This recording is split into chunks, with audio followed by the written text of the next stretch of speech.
Hey guys welcome back. ഞങ്ങൾ കുറേ നാളായിട്ട് പോകണമെന്ന് വിചാരിച്ചിരിക്കുന്ന ഒരു സ്പോട്ടിലേക്കാണ് ഇന്നത്തെ visit. It's like few kilometres away from where we stay. ഇതാണ് cattle market. Location Al Qusais industrial area two Dubai. ഞങ്ങളോടൊപ്പം ഇന്ന് ദൃശ്യം കുട്ടിയുണ്ട് കേട്ടോ. ഇവിടെ ഇപ്പോൾ ഒടുക്കത്തെ ചൂടാണ്. ഇറ്റ്സ് സമ്മർ ടൈം, അതുകൊണ്ട് തന്നെ നോ റഷ്. നൈസിന് വി എൻറ്റേഡ്. മാർക്കറ്റിലേക്ക് കയറുമ്പോൾ തന്നെ വി ക്യാൻ സി ആടുകളുടെ ഒരു കൂട്ടം. ആടുകൾ മാത്രമല്ല, ഒരുപാട് കാറ്റൽസ് ഉണ്ട്. ബട്ട് ഞങ്ങൾക്ക് നൈസിന് പണി പാളി ഗൈസ്. ഇവിടുത്തെ ബായിയോട് കാര്യങ്ങളൊക്കെ ചോദിച്ചപ്പോൾ ഇവിടെ കാർഡ് ടാപ്പ് ചെയ്യുന്ന പരിപാടിയൊന്നുമില്ല. They will only accept liquid money. കുഞ്ഞിന് അധികം ചൂട് സഹിക്കാൻ പറ്റാത്തതുകൊണ്ട് അവരെ ഡ്രോപ്പ് ചെയ്തിട്ട് we came back with real cash. കയറുമ്പോൾ തന്നെ നല്ല ചാണകത്തിൻ്റെ സുഗന്ധവും പിന്നെ കുറച്ച് കോഴികളെയൊക്കെ കാണാൻ പറ്റും. ഇവിടെ ഒരുപാട് കാറ്റൽ ഷെഡ്സ് ഉണ്ട്. പശുവും ആടും പോത്തും കാളയും ഷീപ്പും ബഫലോസും ഒക്കെ ആയിട്ട്. ബട്ട് ഇതെല്ലാം ഡിഫറെൻറ്റ് വെൻഡേഴ്സിൻ്റെ ആണ് കേട്ടോ. ഞങ്ങൾ ഒരുപാട് കയറി ഇറങ്ങിയില്ല. ടൈം ഉണ്ടായിരുന്നു, പക്ഷേ we focused only on one shop. കാരണം ഈ പൊരിഞ്ഞ വെയിലത്ത് നടക്കാൻ മേലാത്തതുകൊണ്ടാണ്. പിന്നെ അതേ ഇത് കണ്ടില്ലേ, ഈ ഫ്ലൈസിനെ പിടിക്കാനായിട്ട് ഓൾഡ് ട്രഡീഷണൽ മെത്തേഡ് തന്നെ അവരും യൂസ് ചെയ്യുന്നത്. കാറ്റൽസ് ഒക്കെ ഉണ്ടായതുകൊണ്ട് ഒരുപാട് ഫ്ലൈസ് ഉണ്ട്. ക്യാഷ് എടുത്തിട്ട് വരുമ്പോൾ വൈഷ്ണവിനെയും പിക്ക് ചെയ്തിരുന്നു. കാണുന്ന പോലെയല്ല, ജിം ഇൻസ്ട്രക്ടറാണ്. പവറേഷാണ് ഗൈസ്, പവറേഷ്. സോ ഗൈസ്, നിങ്ങൾ ഇവിടെ വന്നിട്ടില്ലെങ്കിൽ എന്തായാലും വരണം. It's worth a visit. നല്ല ഹെൽത്തി ആയിട്ടുള്ള ഡയറി പ്രൊഡക്ട്സ് മേടിക്കാം. ഞങ്ങളും മേടിച്ചു, പശുവും പാലും മുട്ടയും കുറച്ച് ഗീയൊക്കെ. So we are done at cattle market.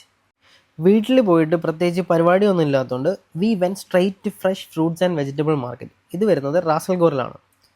ഇതും ഞങ്ങളുടെ ഫസ്റ്റ് ടൈം വിസിറ്റാണ്. എൻട്രൻസ് കയറുമ്പോൾ തന്നെ ഞങ്ങൾക്ക് മനസ്സിലായി it's a wholesale style market, ഒരു വേറോ സിറ്റി പോലെ. And it's surrounded by massive cold storage ബിൽഡിങ്സും പിന്നെ ഒരുപാട് ടെമ്പറേച്ചർ കൺട്രോൾ ട്രക്സും. ഇതൊക്കെ ട്രാൻസ്പോർട്ട് ചെയ്യാനായിട്ട് യൂസ് ചെയ്യുന്നത്. റോഡ് സൈഡിലായിട്ട് ഒരുപാട് ഫ്രൂട്ട് സെല്ലേഴ്സിനെ കാണാൻ പറ്റും. സമ്മർ ടൈം ആയതുകൊണ്ട് അധികം തിരക്കൊന്നും ഇല്ലായിരുന്നു. Actually we were confused where to start with. പിന്നെ നിങ്ങൾ പ്രത്യേകം ശ്രദ്ധിക്കേണ്ട ഒരു കാര്യം, ഈ പാഞ്ഞു പോകുന്ന ടീമിനെ കണ്ടില്ലേ, ഇവന്മാരെ പ്രത്യേകിച്ച് സൂക്ഷിക്കണം. ട്രാഫിക് ഉണ്ടെങ്കിലും ഇല്ലെങ്കിലും സൂക്ഷിക്കണം. എവിടുന്നാ കയറി വരുന്നതെന്ന് പറയാൻ പറ്റില്ല. അങ്ങനെ ഡ്രൈവ് ചെയ്ത് മടുത്ത് we finally spotted the blue market. ഇവരുടേതായ പാർക്കിംഗ് ഫെസിലിറ്റീസ് ഇവർക്കുണ്ട്. അങ്ങനെ we entered. Literally it's huge. ഓരോ സ്റ്റോളും ഓരോ ആൾക്കാരുടെയാണ്. സെയിം നമ്മൾ കാറ്റൽ മാർക്കറ്റിൽ പോയ സെയിം ഫീൽ. അവിടെ പശു ആടുവാണെങ്കിൽ ഇവിടെ പച്ചക്കറിയും ഫ്രൂട്ട്സും. അങ്ങനെ അധികം ടൈമൊന്നും ഞങ്ങൾ കളഞ്ഞില്ല. നേരെ പർച്ചേസ് സ്റ്റാർട്ട് ചെയ്തു. ഫ്രൂട്ട്സിൽ നിന്ന് തന്നെ സ്റ്റാർട്ട് ചെയ്തു. നല്ല കിടിലം മാംഗോസും ഉണ്ട്. നല്ല ഫ്രഷ് പച്ചക്കറി വരെ ഇവിടെ കിട്ടും. എല്ലാം ഫാസ്റ്റ് മൂവിങ് ആണ്. സത്യം പറഞ്ഞാൽ വി വെയർ സർപ്രൈസ്ഡ്. സൂപ്പർ മാർക്കറ്റിൽ കിട്ടുന്നതിനെക്കാട്ടി ഭയങ്കര ലാഭത്തിൽ നമുക്ക് ഇവിടുന്ന് സാധനം മേടിക്കാം. വീക്ക്ലി പർച്ചേസിന് പറ്റിയ സ്ഥലമാണ്. ഞങ്ങൾ ഓരോ സ്പോട്ടിൽ കയറുമ്പോഴും എന്തെങ്കിലും ട്രൈ ചെയ്യും. അവിടുത്തെ സ്റ്റാഫ് അതിനനുസരിച്ച് കട്ട് ചെയ്ത് തരികയും ചെയ്യും. നമുക്ക് ടേസ്റ്റ് ചെയ്ത് മേടിക്കാം, എസ്പെഷ്യലി ഫ്രൂട്ട്സ്. അതുകൊണ്ട് തന്നെ ലഞ്ച് കഴിക്കാനുള്ള പ്ലാനൊക്കെ ഞങ്ങൾ അവിടെ തന്നെ ഡ്രോപ്പ് ചെയ്തു. ഈ ബോക്സ് ബ്രൊക്കോളിക്ക് തന്നെ ഭയങ്കര പ്രൈസ് കുറവാണ്. ജസ്റ്റ് 20 ദിർഹം ഈ ഓൾ ബോക്സിന്. പക്ഷെ നമ്മൾ കുറച്ച് ഫ്യൂ പീസസ് മാത്രമേ എടുത്തിട്ടുള്ളൂ. And lot of other green വെജിറ്റബിൾസും ഉണ്ട് നമ്മൾ കാണാതെ. And we were almost done shopping. സോമിനെ എങ്ങനെയെങ്കിലും വലിച്ച് പിടിച്ചിട്ടാണ് വന്നത്. ഓടി നടന്ന് പർച്ചേസ് ആയിരുന്നു.